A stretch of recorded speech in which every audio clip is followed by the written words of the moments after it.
Ladies and gentlemen, welcome on back to the channel. I am Nick, your coach of the West Michigan Whiscash. I'm here with our IPA Zapdos Division Week 2 Team Builder.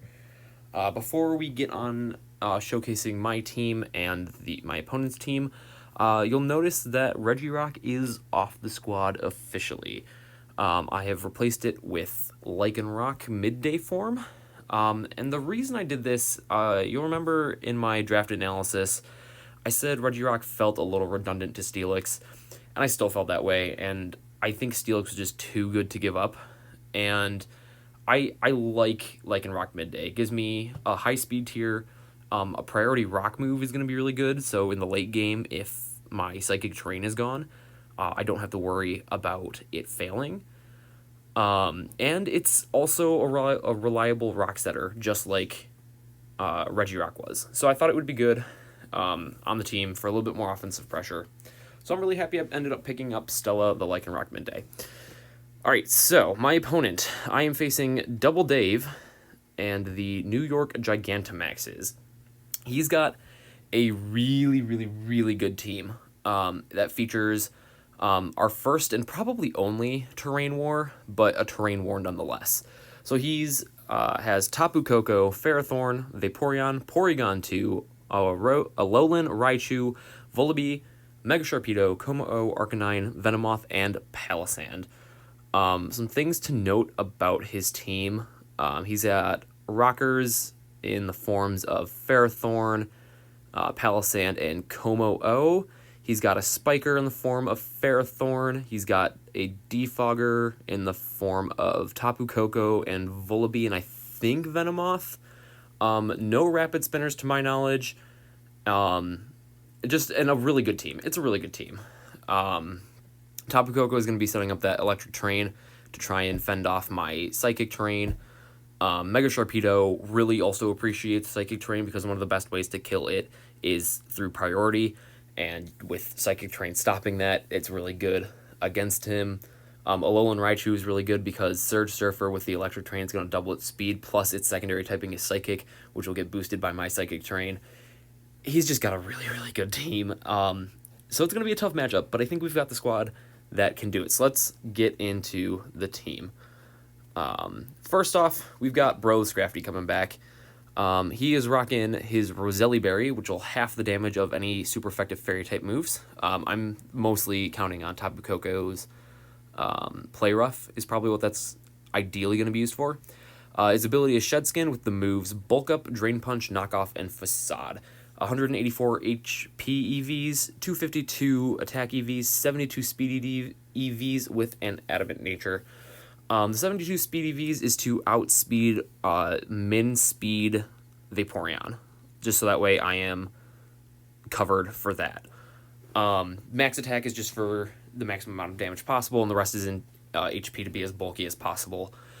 The reason I have Facade with Shed Skin, so Shed Skin has a 30% chance of curing any status ability, but just in case I don't get it, I wanted Facade, so in case I got burned, I'm not just completely blanked. So that's why I ended up doing that. And then Bulk Up is just there to make me as bulky as possible. Drain Punch is going to be my form of recovery, and then Knock Off is Stab, along with Drain Punch. Next, we're moving on to Smiley the Gengar. It is rocking its Choice Scarf with the Cursed Body ability and moves Sludge Wave, Thunderbolt, Shadow Ball, and Dazzling Gleam. 252 in special attack, 252 in speed, 4 in defense with a Timid Nature. Just max speed, max special attack. Pretty standard. This is one of the things I'm considering leading with, because if he leads Tapu Koko, I outspeed and kill it with Sludge Wave. And if I can get rid of Tapu Koko just like that, I'll be in a very good spot. If not, it outspeeds Mega Sharpedo at +1 and kills it with Dazzling Gleam. So it's probably either going to be my lead or my late game cleaner. Hopefully, I'm thinking late game cleaner, but it could be any of them. It could be either of those things. It puts in a lot of work with this set. Like I said, Sludge Wave, the main thing it's going to be hitting is that Tapu Koko. Thunderbolt's going to hit the Sharpedo. It's going to hit the Vaporeon. Shadow Ball is going to be able to hit that Palisand.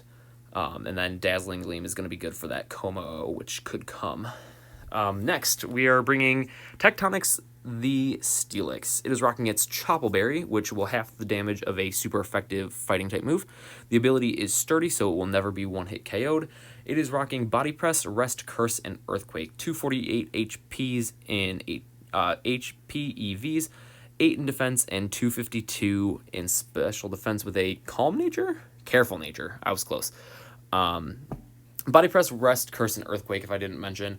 Basically, this is meant to be able to take on that Alolan Raichu, which might run Focus Blast. I will take, if the Choppleberry isn't popped, I believe it's around 60%. If I don't have Choppleberry, I have Sturdy, obviously, but even without Sturdy, I wouldn't be OHKO'd.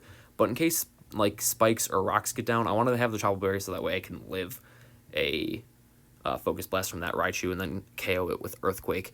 Curse is there because if I come in and for some reason that Tapu Koko is and it tries to close combat me, I can Curse. I take like 20%, if that, from the close combat on Tapu Koko, and then I can just Curse and be able to take the next one even better after the Choppleberry is popped. Rest is going to be my form of recovery. I didn't do Sleep Talk because he has a Ghost type, and I fully expect Palossand to come because Palossand absolutely stuffs it. It takes every hit that Mega Charizard wants to dish out to it. And if Palossand wasn't there, Mega Charizard has a pretty good matchup. So that's why I think Palossand has to come, and that's why I'm not running a Rest, Curse, Rest, Sleep Talk set with Body Press. Moving up next, we are in fact doing a terrain war. I hate to admit it, but we are. We're bringing Deedlee, the Indeedee. It's making its debut. It's rocking its choice specs with the Psychic Surge ability, Expanding Force, Energy Ball, Trick, and Hyper Voice. 252 in special attack, 4 in special defense, 252 in speed with a timid nature. This is going to speed type Arcanine. And it's just going to hit like a truck. If I have my Psychic Terrain with Expanding Force, which is 1.5 times the power in Psychic Terrain on top of choice specs, nothing really wants to switch into that. Nothing is going to take that super well. Energy Ball is there so I don't get completely stuffed by the Mega Sharpedo, though it'll be faster and probably KO me anyway. But if I can get it on the Switch, if he thinks I'm going to click Expanding Force and I click Energy Ball, if I can get it on the Switch, that'd be great. Hyper Voice is there for secondary stab, and then Trick is there to cripple something that doesn't want a choice specs, maybe like a Ferrothorn or a Palossand. So I'm very much hoping that this will put in the work, and we'll see how it goes. Maybe Choice Scarf would have been better, but I think Choice Specs is just so hard to switch into, and it's going to put in a lot of work. Fifth, we've got Floyd the Necrozma coming back. It's rocking its leftovers, the Prism Armor ability, Calm Mind, Photon Geyser, Earth Power, and Heat Wave. 248 in HP, 252 in special attack, 8 in special defense with a modest nature. This also kind of hits like a truck, all things considered. I was going to run Expanding Force, but because I have a terrain on my opponent's team to deal with, I figured Photon Geyser would just be stronger in the long run anyway. So that's why I went with Photon Geyser over Expanding Force, even though it does get Expanding Force. This is probably going to be my other lead if I see Ferrothorn, because Heat Wave, barring an Akaberry, will always kill that Ferrothorn, whereas Mystical Fire from Indeedee didn't ever kill Ferrothorn. So that's why I want to keep this. It almost didn't make the team, but I thought it was just too good to pass up. So it's got Calm Mind. It doesn't have the best opportunities to set up, but it still can. Say on like Palossand, if it's running Scorching Sands over Shadow Ball, or even if it's running Shadow Ball, it can probably still set up pretty well.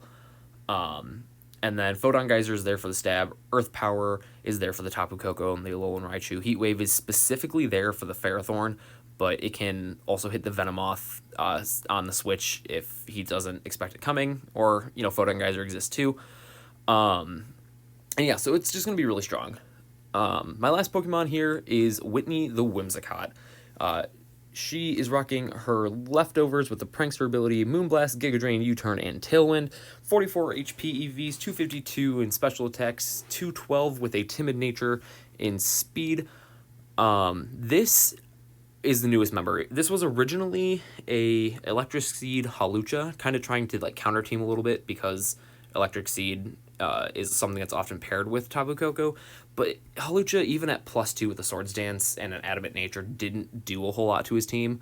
So I ended up going with Whimsicott, which hits a lot more on his team, gives me that momentum with U-turn, and then right when it's about to go down, I can use that Prankster Tailwind to make sure that my Pokemon coming in is faster than my opponent's.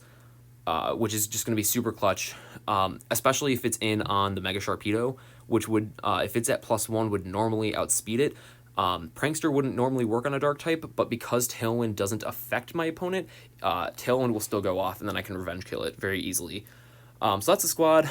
I'm expecting him to bring Tapu Koko, Alolan Raichu, Mega Sharpedo, Venomoth, Palisand, and either one of Vaporeon or Porygon 2, but I think Vaporeon will come. In a practice match I did, Ferrothorn came, and it's set up on me all day long. But again, that's why I've got Necrozma now, and I know that if I see it, I need to lead Necrozma probably. But Venomoth I think will come because it sets up on pretty much all day on a Necrozma that isn't set up. Palisand, like I said, completely stuffs Mega Charizard. Mega Sharpedo really appreciates the Psychic Terrain, so it will come to help clean up. Tapu Koko gets its terrain up easier than Indeedee does, so I think, and then gets momentum from it too with Volt Switch and or U-turn. And then, like I said, Alolan Raichu gets the Surge Surfer from the Electric Terrain. Its Psyshock or Psychic will get boosted by Psychic Terrain, so it, I feel like, has to come too. It has a really good matchup. And then Vaporeon or Porygon 2, both are just fat defensive mons. Porygon 2 has more reliable recovery, but I think Vaporeon will be able to take hits better. So that's why I think Vaporeon over Porygon 2. But it could be Porygon 2. So that's the team. Let me know what you guys think, and I will see you guys in the battle. Hey everyone, we're here with the battle. Unfortunately, we're doing post-com again because I tried getting the music from the battle to go on, but then you just couldn't hear my voice. So unfortunately, we're doing post-com again, but that's okay. So you'll see he brought Volibee, Tapu Koko, Como-O, Ferrothorn, Venomoth, and Vaporeon. So I got 3 out of the 6 right. And since I saw Ferrothorn there, I knew I was going to lead Necrozma, so let's get into it. So I led Necrozma, and then right away, like I said, went for the Heat Wave. He goes to Volibee, which I learned was especially defensive, so I go out into Scrafty to be able to take any hit. He unfortunately knocks out my Roselli Berry, but that's honestly okay. I paused here to do some calcing to see if at +1 I could live a Play Rough or Play Rough is what I was expecting. Unfortunately, I couldn't without the Roselli Berry. So I was forced to go back out into Necrozma, and you'll see he sets up screens. He screens Tapu Koko. And he isn't running Electric Terrain. That's the other big thing. He wasn't running Electric Terrain. He said, you might see up here, yeah, he made a mistake not running Terrain. So I guess kind of luckily for me, this wasn't a Terrain War, but yeah. So he goes out into Volibee. I don't really have anything to touch it, so I go right back out into Scrafty, and you'll see he has Whirlwind. And he drags out Steelix, which my Steelix set, I'm now realizing, was also kind of a mistake because I was running Arrest, and Electric Terrain makes it so that Pokemon can't sleep. So that was foolish of me. He goes out into Venomoth and starts Quiver Dancing on up, and I'm thinking, oh no, he's about to just 6-0 me. There's nothing I can do. He gets the Throat Spray activated. His special attack is through the roof. His speed is doubled and everything. Oh, and it was so scary. So here I did some calcing. You're going to see I went out into Whimsicott here. And I'm going to end up clicking Tailwind because it's the only way I can outspeed this Venomoth. And I go out into my Indeedee, click Expanding Force, and blow that thing back. What's funny is this calc, I looked it up, even with its doubled special defense, the Specs Expanding Force in Psychic Terrain still did something like 150% to it, I think is what the calc was. But I don't 100% remember. But it always killed even from full, which I thought was incredible. So from here, he's going out there. He probably suspected I was Scarf or Specs, and so he gets the good read there. I probably could have let the knockoff happen and have been fine It probably would have freed me up a little bit, but that is what it is. I don't have Tailwind anymore. I go for Rest here because I thought he was going to go for Scald. I unfortunately was not correct. That's kind of the big thing with this battle. You'll see later I click Rest when I shouldn't. Here I want to make that Volby a lot less bulky. So I click Trick to give it my choice specs, and now I have the Eviolite, which still isn't good for me, but is better than it being a lot bulkier. Then I just trick the Ferrothorn again. So I'll get its Chopple Berry now, which actually does help Indeedee since it's a normal type, and that would have reduced the damage from fighting it type attacks. I go back out into Floyd here. I believe I Calm Mind up. Yep, I do click Calm Mind. And then I think I click Heat Wave just to see what it does. And it does do over half, which is great, but then he specs Whirlwinds me out into Smiley, which I then click Thunderbolt on, and it does like nothing.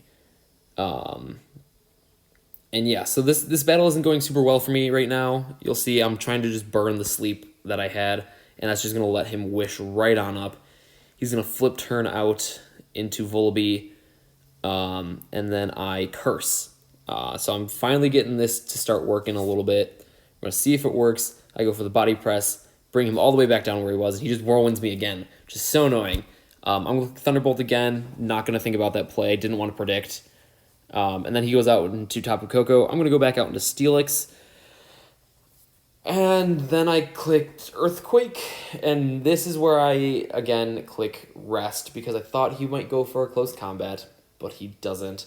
And he just starts Dragon Dancing up as I'm trying to burn these turns of sleep. And it super cost me the game. So you're going to see this play out. I'm going to end up losing 4-0. Because there's just nothing I can do at this point. Great game to Double Dave. It was a learning experience, and we're still, we're 1-1. We still have a positive differential, so that's all fine and good. We're gonna bounce back next week in our battle versus LS0518, I think are the numbers, in the botched bounce suites. And I'm looking forward to bouncing back to it. So again, GG Dave, and we'll see you in the next video.